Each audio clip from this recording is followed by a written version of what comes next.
When I was 21, I lived with my two friends, Bruce and Ollie. We lived in a small house in a nice family-friendly neighborhood in the suburbs of our major city. Ollie owned the house and occupied the master bedroom on the main floor, and Bruce had the other bedroom on the main floor. My bedroom was on the mostly finished basement, which was great because I had a ton of privacy and a lot of open space. There was a side door that could be accessed from the basement, so I could come and go as I pleased without bothering the other roommates. We were all pretty close, but it was nice to feel like I had my own living space, even though there were 3 of us in the house. At the time, Bruce and I were huge fans of Halloween and the fall season in general.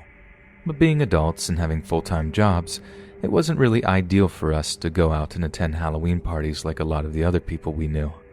Also, Halloween fell on a Tuesday this year, so instead we decided to just watch some horror movies in my basement bedroom and just hang out and relax. After we watched a couple of movies, we started to get a little bored. It was about 11 p.m. and the trick-or-treaters were home, and most people were in for the night.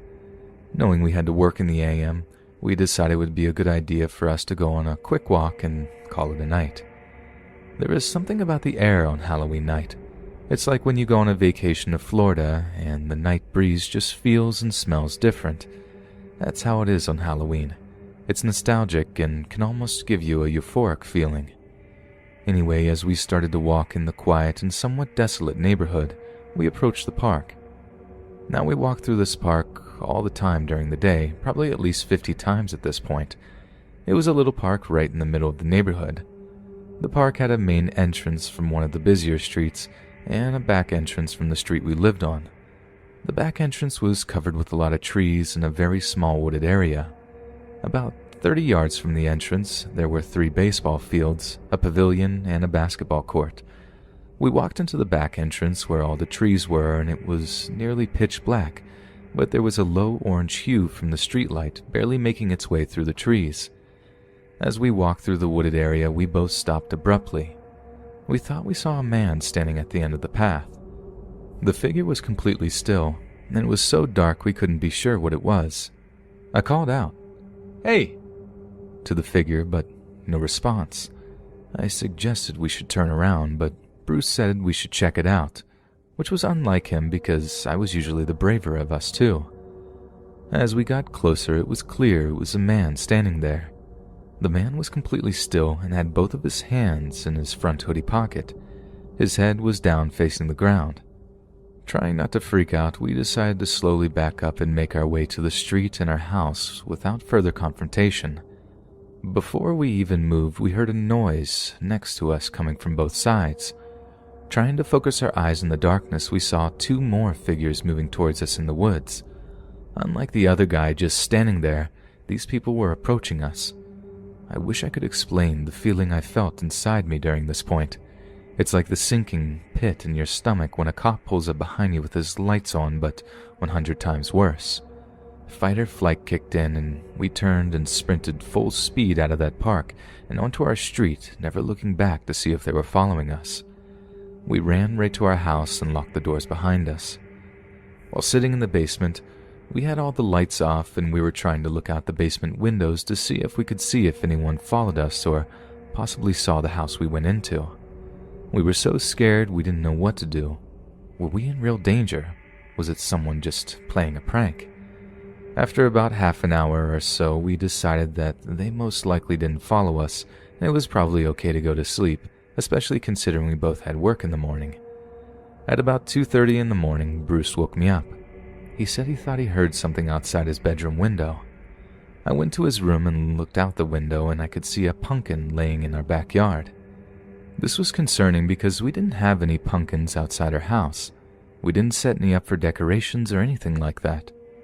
For the second time tonight, we were terrified and decided to go into the living room. While in the living room, we made sure we had the house lights off and began looking out the front windows. Within the first minute of looking, there they were, 3 men standing in the middle of the road just staring at our house. We thought about calling the police, but what were we going to tell them? There are 3 guys not standing on our property who may or may not have thrown a pumpkin in our backyard. We just sat in the living room for about 10 minutes trying to think of something, anything we could do. We made sure the front door was locked and grabbed a baseball bat and I think a kitchen knife. We looked out the window again and the three men were gone. Nothing but the illumination from the streetlights. For the rest of the night, we stayed in the living room watching SportsCenter until we eventually dozed off. Morning finally came. As we got ready for work, we just agreed it was probably just a Halloween prank and we should move on and forget about it. However, when I got to my car, there was a note on my windshield that said, "Happy Halloween," with a smiling face sticker on it. What I read next gave me the same feeling I had just had a few hours before when I thought we were in real danger. At the bottom on the paper it said, "P.S. Good thing you lock your doors." What would these people have done if the doors were unlocked? Bruce and I both decided to call in from work and stay home that day. Nothing else of note happened regarding this incident, but it's just a reminder that it doesn't matter how quiet and nice a neighborhood you think you live in. On Halloween, anything can happen.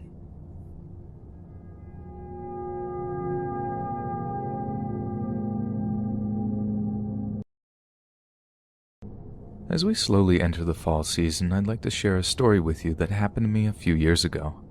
I have mentioned this story to some of my close personal friends and family, many of which don't believe me, and that's fine. They probably think I'm just joking around or trying to scare them, but I know I experienced something that night and I wish I had a better explanation for it.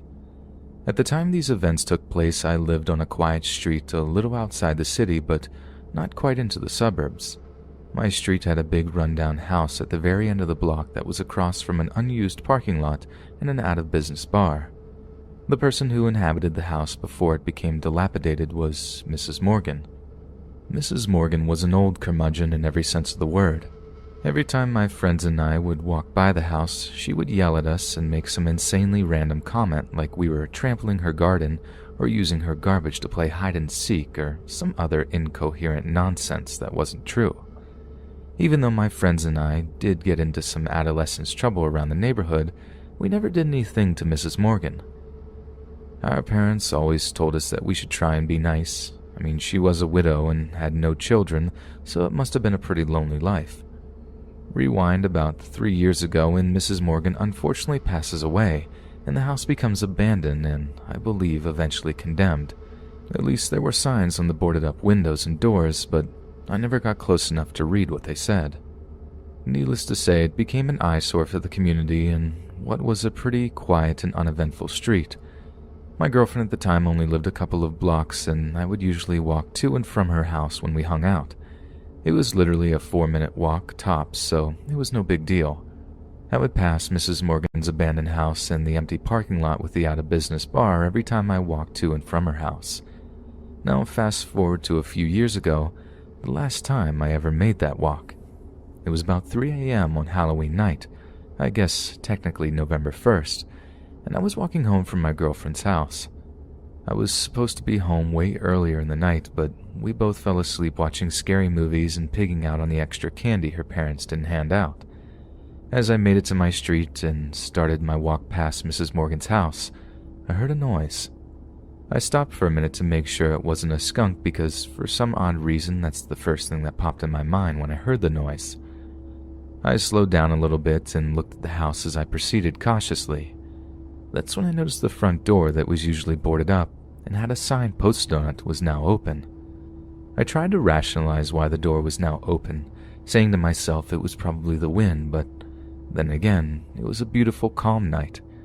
I then paused in front of the house and looked directly at the front door, and that's when I saw her, Mrs. Morgan, right there staring back at me. I knew for sure it was her. But how? She had passed away and the house was clearly unlivable for anyone else. At this point, I was so scared that I just shouted something out. I don't even remember if it was words or just noises. The figure stepped onto the front porch and continued to stare at me. I broke my stare and just started running back to my house, turning back every now and then to see if she was still staring at me or perhaps following me. I made it back to my house probably 30 seconds later and opened the side door and went down to my room. I didn't sleep for the rest of the night. I'm not sure if I was overtired or just had scary things in my subconscious with it being Halloween and watching movies all night, but I know I saw Mrs. Morgan standing there only a couple of feet away from me.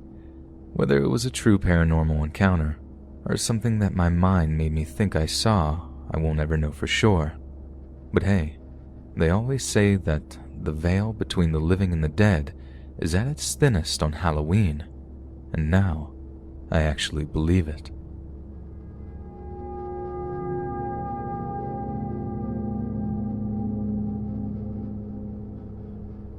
Alright, so you guys might not find this creepy or scary enough, but I thought it was worth sharing. This is something that I experienced when I was a kid, probably between the ages of 10 to 14. Our Halloween tradition was that my parents and I would meet up with my godparents and their son and go trick-or-treating around our neighborhood. This has been a tradition with my older siblings as well, so it's fair to say this tradition has started even before I was born.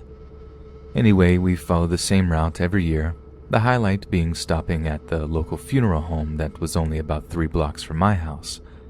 The funeral home had a big party in their parking lot every Halloween. They provided cotton candy, candy apples, donuts, cider, popcorn, balloons, and probably even more, all free. If you wanted a balloon, which every kid did, you had to shake the hand of the person in the full-on movie set quality gorilla suit. I hated doing it because the gorilla shook your hand so hard I borderline thought my hand was going to break. So every year it was the same thing. If you wanted a balloon, you had to shake his hand. I developed kind of an anxiety as it related to the gorilla, so I would just grab the snacks to avoid the person in the gorilla costume. Also, I was getting older and I really didn't care about balloons. But it seemed as though the gorilla would follow me around and put a balloon out in his right hand, like he wanted me to take it. I tried my best just to avoid it and hurry my parents on so we could continue trick-or-treating. They thought it was the funniest thing that I was scared of the gorilla. I really don't think I was. I think I just thought it was weird that a grown man dressed in a costume would shatter kids' hands in order to give them a balloon. So this story revolves around one Halloween where we followed the same routine as previously mentioned. I ignored the person in the gorilla costume when it came to that part of the night and had a pretty uneventful night trick-or-treating. I remember I was still at the age where I had a bedtime and my parents had to check my candy. Yes, they were those parents. I was still impressionable enough that horror movies scared the crap out of me and I couldn't even watch them because then I couldn't sleep with the lights off. For whatever reason that night I felt particularly uneasy and scared. I had avoided scary movies so I could get a good night's sleep, but for some reason I was unsettled. I ended up sleeping on the floor with my chocolate lab and my dad passed out on the couch, which gave me some sense of relief.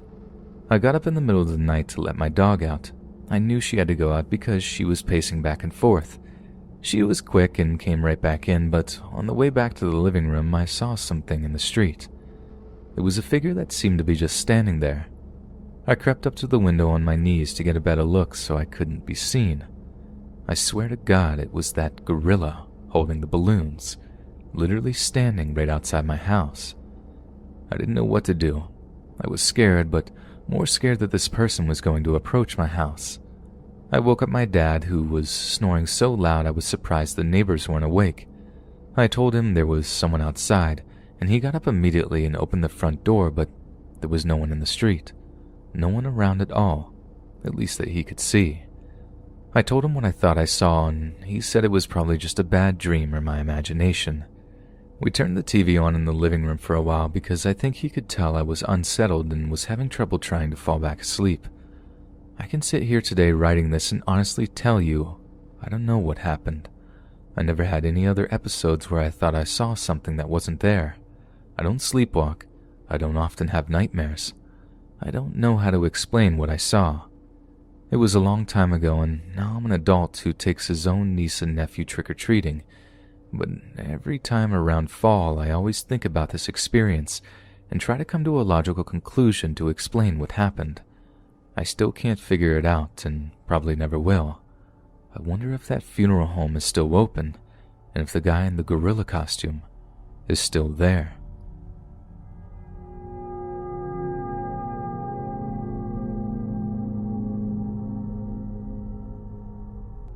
The events of this story took place when I was 18 and in my senior year of high school. I'm 27 now and still have horrible flashbacks from that Halloween night. My friends and I liked to party in high school, and Halloween was obviously one of the best nights to go out and party. We got to dress up in sexy outfits and have an excuse to act a little crazy. My friends usually drew all the attention from the guys we went to school with. I was still friends with all the boys, but none of them really ever showed any interest outside of friendship. Anyway, on this particular Halloween, we had a party at my friend Steve's house. Like a lot of high school parties, no one knew how to handle their alcohol. At about 11, the cops had already been called for a noise complaint. The party scattered and everyone ran as to not get detained or get their information taken by police. My friend Amy, who was getting into a car with her boyfriend, told me to jump into the car with her friend Dave, and he would take us to another party, which I begrudgingly decided to do. The car ride was weird. Just him and I, who didn't know each other and didn't really have much to say. Awkward. The car smelled like Slim Jims and body odor and looked rather messy. Dave had a mask, which was on his lap while he was driving. He had a hooded sweatshirt, blue jeans, and brown work boots on to complete the costume. He also had a scraggly beard and greasy hair. I tried asking questions to make the drive less awkward, but he didn't really answer them and didn't seem interested in holding a conversation. Finally, I asked what school he went to, and he responded, "I dropped out of college a year ago." So I asked, "Well, how old are you?" He responded in a shaky, almost nervous voice, I'm 25. This freaked me out a little bit because he was older than me and he just dropped out of college at the age of 25. Also, he was 25 and was just leaving a high school party. Trying not to let him in on the fact that I was kind of nervous, I asked, "So, how do you know Amy?" And he responded in his shaky and unflattering voice. He said, Who's Amy?" I sunk into my seat, pinching my sides, not knowing what to do. "She's the blonde who told me to get in the car with you." He responded with a very stoic, "Oh, her? Yeah. She told me you were single." I didn't respond. I honestly didn't know what to say. Did this guy really not know Amy? Or was he just tipsy and confused? I texted Amy as we were driving to tell her how angry I was, but she didn't answer. About 10 or 15 minutes in the car, which seemed like forever, we arrived at a house. It didn't seem to be a very nice part of town, or at least an area I was accustomed to going to parties. I looked for Amy's car or any car I recognized, but it was just too dark to point anything out. We approached a red door with chipped paint lit up only by a dull front light. Dave didn't even knock and just walked into the house, so I followed him, hoping to see a familiar face. The house was cold and smelled awful. We walked into the front room, which I assumed would be the living room. It was dirty and had an olive green shag carpet with an old brown couch. The walls were white with chipped paint and stains everywhere. Piles of pizza boxes and beer cans lined the floors. The room was only lit by one lamp that was on the floor, and it gave off a very low light. On the brown couch there was a man and woman sitting very close together, but not really moving. They looked to be passed out, or maybe just drunk. We walked into the kitchen, which was just more of the same. Trash and that horrid smell of garbage. In the kitchen there was a man probably in his 20s who looked like he may have been using. He gave Dave a high five and introduced himself to me as Skip. He looked at Dave and back at me and smiled. His yellow teeth and bug eyes made my skin crawl. The other man in the kitchen was an older gentleman, maybe in his 40s or 50s. I couldn't tell. He said nothing and just looked at me. I felt sick to my stomach, and the only reason why I didn't run out of this place was because I had no clue where I was, and had no clue if these people were capable of anything dangerous. Again, I texted Amy with no answer, deciding to not call as my phone only had 5% battery. Dave escorted me into the back room, which was kind of like a screened-in porch. I felt a brief moment of relief seeing about 6 or 7 people out there. There were only 2 girls out of the bunch, and they were half naked and looked like they weighed a maximum of 90 pounds. I could feel everybody staring at me, but at least there was a group of people and I wasn't secluded or alone with this Dave. I know it sounds crazy, but I felt almost safe being around this larger crowd, but this temporary relief faded very quickly when the two girls left with all the guys who had been on the porch. They re-entered the house and disappeared out of sight. As I sat in this screened-in room trying to think of my options, Dave finally spoke up and said, "I think you're really cute." I said thanks and kind of shrugged it off. He got up and started to rub my back and began breathing very heavily. After about 5 minutes of the most unpleasant back rub I had ever had, he stepped in front of me and asked if I wanted to go somewhere more private. I said to him in a terrified, cracking voice, I'm sorry, but I'm not that kind of girl." I could see the displeasure and anger in his face, and I could feel the tears coming. Then nothing short of a miracle happened.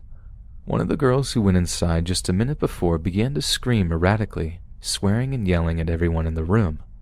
Dave ran upstairs, leaving me downstairs in the back room alone, and without even thinking twice, I got up and climbed out the window and ran.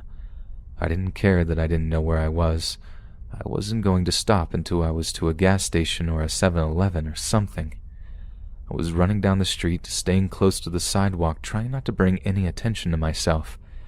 After what seemed like a few minutes, I luckily approached a 24-hour Walmart. I walked in and had the night manager call my parents as my cell phone was now dead. It was about 30 minutes from my house and my parents were on their way. Just as I thought I could relax and try to put these horrifying events behind me, Dave and his friend Skip walked into the Walmart. They didn't see me, but I couldn't believe that they were in the same store. They were looking around like they were looking for something or someone. Was it me, or was I being paranoid? The next day, Amy called me and apologized all day, crying and asking what she could do to make it up to me. I got some solace that she confirmed the person I got into the car with was actually Dave and not some random guy, but was still left traumatized thinking about what could have happened. It's been almost 10 years since that night, and I know it could have been a lot worse, and I'm lucky that I was able to leave with no physical harm, but still wouldn't wish the experience I had that night on my worst enemy. I haven't seen Dave, Skip, or any of the people I saw that night, and hope I never do again.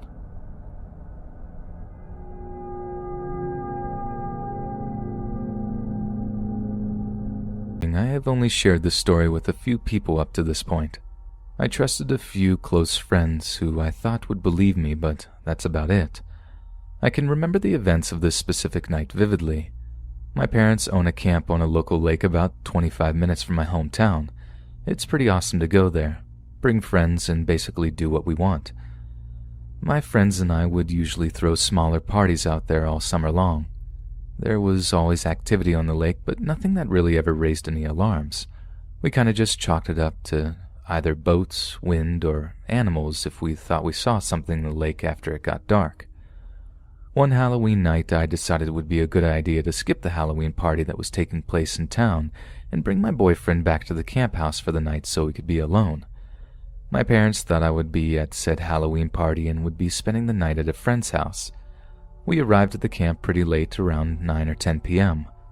One thing I remember about the camp is how dark it was, void of any street lights and usually only illuminated by the stars in the sky.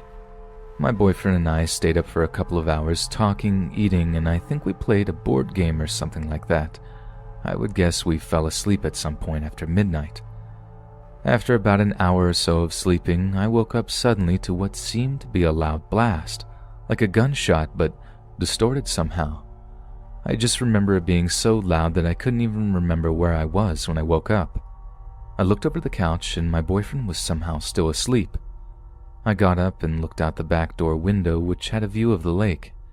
I saw something that looked like a light or a ball of light over the lake. I stared at the floating light in confusion, trying to figure out what it was. Was it a flashlight or something glowing from under the water? Without really thinking, I slipped on my flip-flops and I went outside and approached the shore, still staring at the light, squinting my eyes trying to make out what it was. It was an orange-colored light, maybe 75 feet out into the lake and what seemed to be floating a couple of feet off the top of the water. After about 2 minutes of continued staring and squinting, The orange color changed to a bright purple, and several white specks of light came out of the purple glow and hovered all around the glowing orb. As I started to freak out as to what this could be, I was forced to my knees by the loud blasting noise I heard earlier. I started to plug my ears, collect myself, and turned back to the house to grab my boyfriend. I saw a huge flash, and the next thing I remember was waking up in an Adirondack chair on my neighbor's yard the next morning. My flip-flops that I wore outside to get a closer look at the lake were gone. I had no idea how to explain the events of the night, and long story short, I went to the doctor, and after seeing neurological specialists, they don't show any sign that I could have had an episode. I've been told that it was most likely a vivid nightmare, and that I was sleepwalking, and that's how I ended up on my neighbor's porch. Also, that would explain why my boyfriend never woke up. However, I believe this night I saw something otherworldly. I don't believe in the paranormal, and until this point, I didn't believe in the extraterrestrial. But this didn't feel like a nightmare. It felt real. I can still see the images and hear the noises from that night. I know many of you may not believe my story, and that's fine, but I feel like I wanted to share the experience I had that night. I'm no longer with that boyfriend, and even though he was concerned for my well-being, especially immediately after the events, I don't think he really believed my story either. Needless to say, I spend less time at the camp and am reminded of this night every year around this time, when Halloween decorations start popping up in the stores.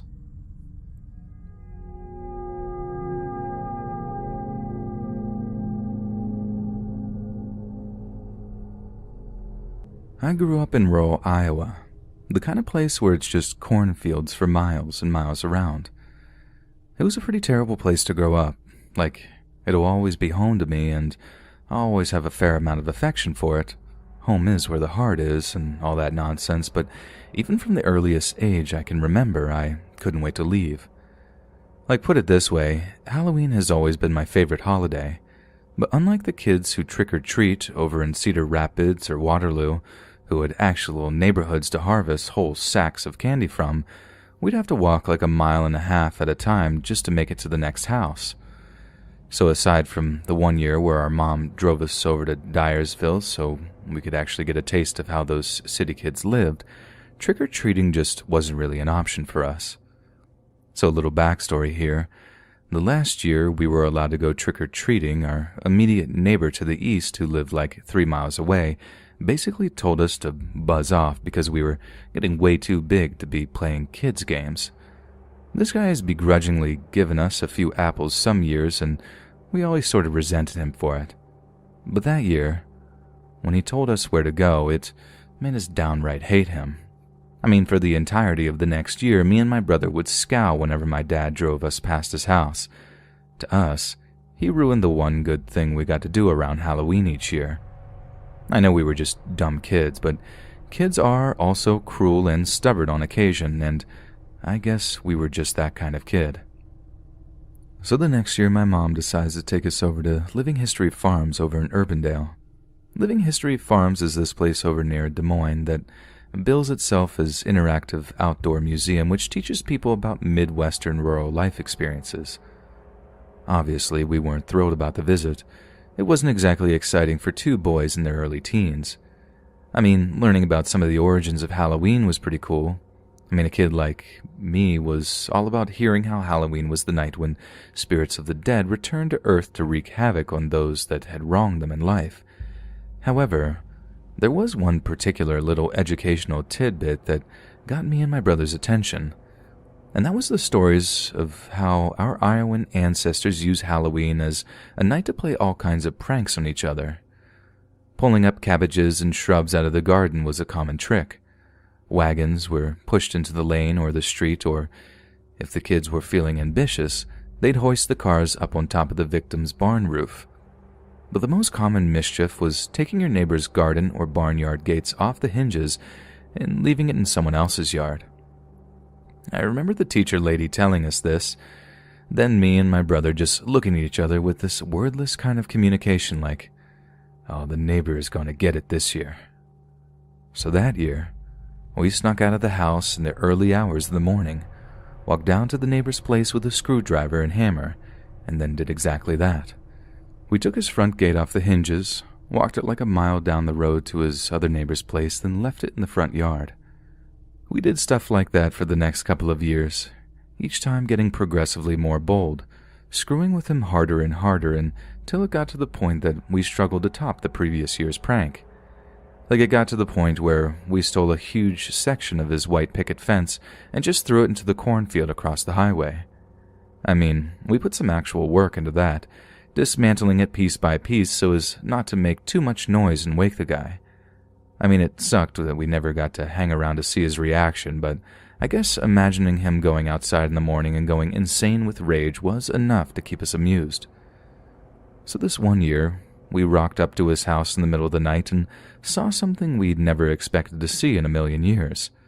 The neighbor guy obviously hated Halloween and never ever put up any decorations or anything.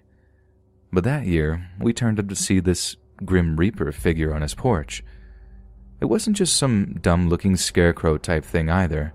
It seemed like the guy had put in a lot of work getting hold of an actual mannequin of something, as well as all this spooky-looking black robe stuff to dress it in.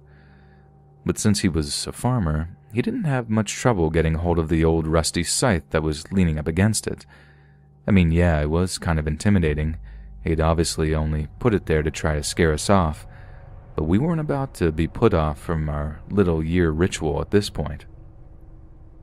Nothing short of a tornado could deter us from getting our revenge for having been so mean to us that Halloween night. But right as we started to dismantle his fence in almost absolute silence, I noticed something out of the corner of my eye. Or rather, I noticed the lack of something. So subtle that it actually takes me a minute to realize what I wasn't looking at. At some point, as we were taking his fence apart, the Grim Reaper statue thing had just up and disappeared. I stopped what I'm doing, looking around the front yard and trying to spot where it could have gone. I whisper over to my brother like, "The Reaper's gone. Did you see it move?" And at first he looked at me like I'm crazy. But then he too starts getting pretty freaked out. We're just crouched down, tools in hand, in the dead silence of the night, realizing that we'd been a little bit overconfident in our yearly pranks. I mean, we didn't quite realize what was happening at the time, only that things were about to go horribly wrong for us. "Let's get out of here," my brother whispered, and we immediately get up and start sort of jogging back towards the highway. Then, out of nowhere, the Grim Reaper is just standing there in front of us, with that big old rusty scythe in his hand, blocking our escape. It hadn't been a mannequin that was set up on the neighbor guy's porch. It was actually him. He dressed up like some dumb decoration and just stood there, still as a statue, waiting for the pranksters to arrive. There was like one drawn-out moment where we just sort of locked eyes with the guy who had taken down the hood of the black robes he was wearing, and then we just bolted. But since he was blocking the way to the road out front, we had to run back through his property, climbing over a fence and into a cornfield to get away from him. He was really fast for an older guy too. Like maybe it was just all that anger from having been victimized year after year, but somehow he wasn't weighed down by that scythe and those robes, which for some reason he'd opted to keep on. Didn't slow him down either. I was scared, sure, but I figured we'd be able to get away, but remember how I said we had to scale a fence to get away? Well, jumping down the other side didn't go too well for me, and I badly sprained my ankle when I landed. That was when I really got terrified, when I realized I couldn't actually get away from the guy. My brother just kept running, and I wanted to shout after him to help me, but I knew the shout would give away my position to the guy, so I just kept my mouth shut. So picture the scene. I'm hiding out in the cornfield, so scared that I'm actually covering my mouth to keep from breathing too heavy, while this furious, scythe-armed guy is stalking up and down the rows looking for me. So every so often, I had to just sort of limp to a hiding spot further away from him, trying my best not to rustle any of the stalks so I wouldn't betray my hiding spot. I mean, thank God it was the middle of the night, and maybe the guy's eyesight or hearing was just failing him in general, but I managed not to get myself caught. I just kept on stumbling further and further away until he just gave up and headed back to his house. But Jesus Christ, it was completely and utterly terrifying, hearing him say all this stuff like, "I'm gonna cut you up into little pieces and feed you to my pigs." Like the voice of his was telling me he meant every word of what he said. So yeah, as you can imagine, I was pretty close to peeing my pants, knowing that I just couldn't get away fast enough. Needless to say, we didn't try any more pranks on that guy after that. I made up some excuse to my parents as to how I'd hurt my ankle and then just used it as an excuse to stay home until it had healed, given that I was super paranoid about the neighbor guy figuring out who exactly had been victimizing him year after year. But yeah, that's my story. I know it's probably not the scariest thing you'd ever heard, and I know that we kind of deserve what we got in the end.